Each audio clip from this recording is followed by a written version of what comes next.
qu'on va faire exactement, c'est qu'on va suivre un reportage sur, ah bah oui, la lutte anti-moustique. On va parler des moustiques, on va continuer un peu fait Nafs El Menouel. On va s'intéresser non pas aux moustiques, pardon, lapsus, parce que vous avez évoqué les scorpions il y a quelques instants, mais on va parler de la lutte et aussi de la prévention. On s'y occupe sérieusement. On s'y occupe et on se retrouve juste après pour en parler, si vous me permettez. Sans problème. Allons-y. Plus de 45 000 piqûres de scorpions ont été enregistrées en 2017 en Algérie, des envenimations qui ont coûté la vie à 58 personnes.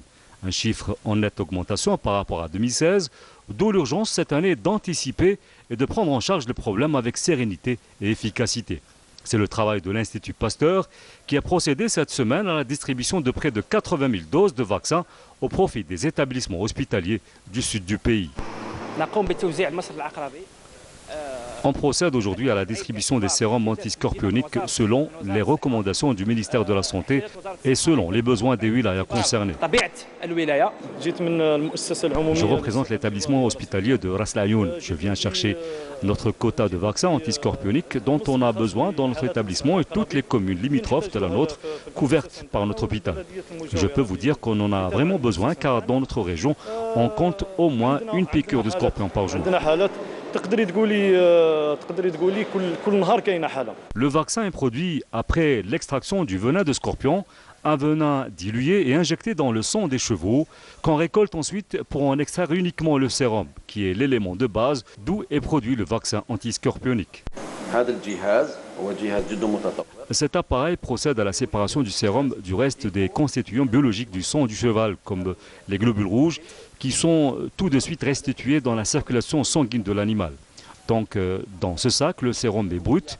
On ne peut pas l'administrer tel quel aux patients piqués par les scorpions.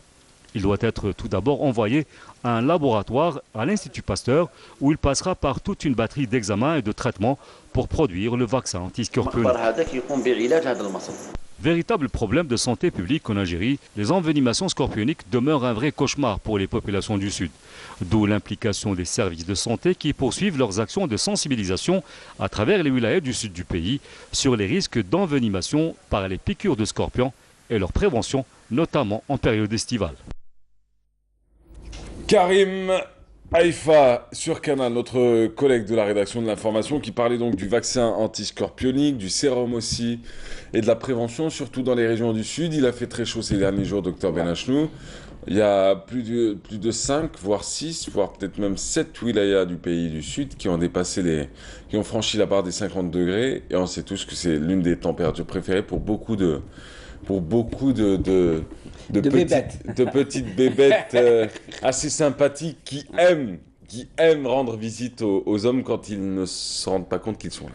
Alors oui, mais moi je suis fier, très fier en tant que médecin algérien et je salue un des fleurons de la santé en Algérie, du système national de santé, c'est l'Institut Pasteur d'Algérie qui est un organisme qui dure depuis disons des siècles. Ça c'est très important et il faut le préserver, il faut le sauvegarder et il faut encourager cette méthode scientifique et pratique de la distribution. Seulement ici reste une chose, je le répète à chaque fois, c'est l'éducation sanitaire continue des populations. Il ne faut pas attendre. Vous savez que les scorpions sont liés à l'urbanisation. Ils sont attirés par les décharges de déchets et de déchets alimentaires. Eux aussi viennent, c'est comme les chiens, c'est comme les trucs. Donc il faut réfléchir au point de vue urbanisation. Urbanisation, ça, comment se comporter, comment gérer les déchets, comment... Et je salue encore une fois les efforts exact, efficace de l'Institut Pasteur, de la production, ça c'est important. Mais ça ne suffit pas, il faut qu'il y ait une conjonction de ce qu'on appelle, là, je reviens toujours, la santé de proximité, c'est l'éducation sanitaire tout au long de l'année, il faut que ça devienne une culture chez nous de se prémunir et de savoir ce que c'est que le développement des scorpions. Et regardez, ça c'est une excellente carte sanitaire. puisque les scorpions sont limités, exactement. Entre parenthèses, les scorpions, il y en a qui sont dangereux, il y en a qui ne le sont pas. Ça, c'est autre chose. C'est toute une famille. C'est vrai. Plus on descend dans le sud, plus c'est dangereux. Alors, je l'ai vu. Voilà, ça c'est important. Donc, regardez, une petite émission à laquelle j'ai cet honneur, on me fait l'honneur de m'inviter. C'est ce que vous avez dit il y a quelques jours aussi dans une autre chaîne de télévision où j'étais présent avec vous en plus. Oui, les éléments. Non, c'est-à-dire que vous dites à tout le monde les mêmes phrases. Non, Vous êtes attendez. Julio Iglesias Non, du Balait. non, pas du tout. Docteur Benachou. Mais c'est ça, écoutez, actuellement, les moustiques. Ah, vous énervez pas, Oui. je fais pas partie de l'Kchafa, je vous ai rien fait. Actuellement, la lutte contre les moustiques. Oui. Je vous mets au défi. Est-ce qu'il y a des réunions dans les centres culturels? Non. Est-ce qu'il y a au bord de la plage? Est-ce qu'il y a les seuls endroits? Ce sont au niveau des moyens de communication et des chaînes de télévision algériennes ou de radio. Là où fait-on l'éducation dans les colonies de vacances concernant notre comportement dans les colonies de vacances, mais si ce n'est pas le jour du soleil ou le jour de je ne sais quel anniversaire. Je parle d'une éducation sanitaire qui soit permanente, qui entre dans notre comportement quotidien, qu'on doit évoluer, qu'on doit surveiller, qu'on doit... Et je le répète, c'est les seuls moyens, ce sont les moyens d'information.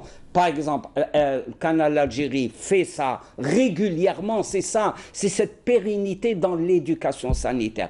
Où la fait-on? La fait-on dans les structures de quartier? La fait-on dans les polycliniques? La fait-on Non. Voilà pourquoi c'est pas les mêmes paroles, parce que c'est toujours le même canal, Oui. c'est tout ce qu'on offre. Je parle pour moi, c'est tout On ce est qu'on content de offre. ce qu'on offre et puis c'est réglé. Alors, docteur Benachou, je vous ai dit, on est content de ce qu'on offre et puis c'est réglé, quoi. Voilà, Bon. c'est Sur le important. plan humain, on a fait ce qu'on pouvait. Alors, du coup, merci beaucoup. Avec plaisir, Je vous souhaite beaucoup de belles choses. Inch'Allah. Vous serez là à la rentrée? Si on m'invite, si on a besoin de moi, ça c'est important. Je vous ai vu tourner chez d'autres chaînes. Hein. Il leur a sorti des mots gentils, il leur a dit oui, c'est bien, c'est beau, ah vous êtes les meilleurs, Attendez. ah oui, non, mais c'est... Il y a une chose que maintenant on doit prendre en compte quand on est médecin. Mais respect, hein, respect Oui. aux autres chaînes parce que Ouais. je suis quelqu'un qui a fait beaucoup de chaînes, qui est passé chez toutes les chaînes et tout respect, tout... en Je vais toutes vous les chaînes, rassurer. voilà. Je veux dire, nous restons des collègues avant tout et puis on propose tout simplement du divertissement et de l'information aux Je peux téléspectateurs. en témoigner, même au point de vue culturel. Il y a une chose, il y a un élément qui est apparu, organisé par l'OMS après des scandales. chaud. C'est l'élément de conflit d'intérêts. Est-ce que le fait de dire ça, est-ce que je protège des intérêts, mes intérêts par rapport à d'autres? Les conflits d'intérêts, vous voyez, quand vous voulez participer à un congrès, quand vous voulez diffuser une information, dans la fiche, là, vous mettez y a-t-il conflit d'intérêts ou pas, parce qu'il y a eu des scandales au niveau de certaines sociétés internationalement reconnues où on favorisait la diffusion de certaines informations.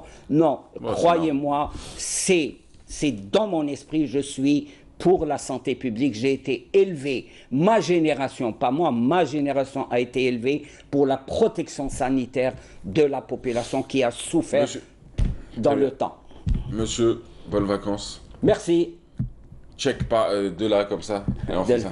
يا اخو نجيبوها على جانب على خير يا اخو وكل عام وانت بخير. C'est ce qu'il faut faire. Ça c'est important. Ça, c'est un blidéen qui imite l'accent d'Alger. Pas du tout. Alger et Blida, ça a toujours été si. le même espace. La si. mitidja, cher ami, la mitidja. Alors, juste pour savoir, vous allez faire quoi de vos vacances avant de vous laisser partir? Sincèrement, hein, Ouais. continuer à informer les gens, à faire de l'éducation sanitaire au niveau de mes maigres moyens, là où on est. Par exemple, demain on sera à Hamr al-Ain, qui est un très beau village C'est ça. colonial. Et on doit faire justement une journée de sensibilisation et c'est d'excellent. Pour moi, c'est des vacances et essayer d'évacuer. Moi, j'adore beaucoup plus la montagne. Ouais, ça, Mais je l'avais remarqué. il faut diminuer ce rush sur la montagne, tout ça. Le meilleur moment, ça va être pendant le septembre. C'est ça. Voilà, avec la fraîcheur. Ouais. Alors, et dernière question que je vous ai pas posée par contre, c'est en cas de démangeaison, moustique, piqûre, C'est quoi? Désinfecter ou prendre. Le khel, ça passe ou ça passe pas? C'est simple, prendre un glaçon, le poser sur le lieu où ça démange, ou bien le glaçon, c'est pas à portée de main, tout le monde met dans le congélateur des sachets de lait, prendre le sachet de lait et le poser carrément. Tout simplement. Mais surtout, Voilà. les diabétiques, désinfecter avec de l'alcool ou une solution hydroalcoolique parce que chez les diabétiques, risque d'infection.